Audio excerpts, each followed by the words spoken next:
আমার দিদিরা এসে তো মাত্র দুদিন ছিল, তো দুদিনের মধ্যে একদিন গিয়েছিলাম ঘুরতে মালবাজারে হনুমান মন্দির দেখাতে। তো এই যে আমরা বেরিয়ে পড়েছি সবাই মিলে হনুমান মন্দিরে যাওয়ার জন্য।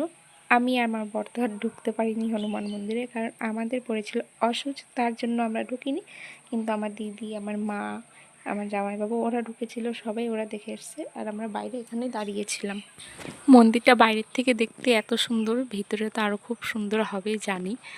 কি করবো, আমার কপালে ছিল না বলে ঢুকতে পারলাম না। আর প্রচুর বৃষ্টি হচ্ছিল। আমরা যখনই মালবাজারে নেমেছি তখন থেকে যে বৃষ্টি শুরু হয়ে গেছিলো, তারপরে একটু কমেছিল বৃষ্টিটা। তারপর আমরা এক জায়গাটায় বসে একটু আইসক্রিম খেয়ে নিচ্ছিলাম, কারণ আমরা তাড়াতাড়ি পৌঁছে গেছিলাম। আর মন্দিরের গেট তো খুলে 3টার দিকে, কিন্তু আমরা তার আগে পৌঁছে গেছিলাম। কিছুক্ষণ অপেক্ষা করার পর মা ওরা ঘুরে আসলো ভিতর থেকে। তারপর দেখো ভিতর থেকে কত প্রসাদ দিয়েছে, সবাইকে লাড্ডু দিয়েছে। তো মা আমাদের জন্য নিয়ে আসলো। তারপর আমরা মন্দির থেকে বেরিয়ে চলে গেলাম একটা দোকানে খেতে। তো কার দোকানে খেতে গেছি সেই ভিডিওটা আসবে নেক্সট ব্লগে, পরে দেখাবো তোমাদেরকে। খুবই ভাইরাল, মানে মোটামুটি ভাইরাল এই দিদিটা, আমি যার দোকানে গিয়েছিলাম। তারপর আমরা খাওয়া দাওয়া করে চলে আসলাম বাড়িতে। এই যে এখন ইনি ঘুমো দিবে টোটোর মধ্যে, গাড়ি তুললেই তো ঘুমিয়ে পড়ে।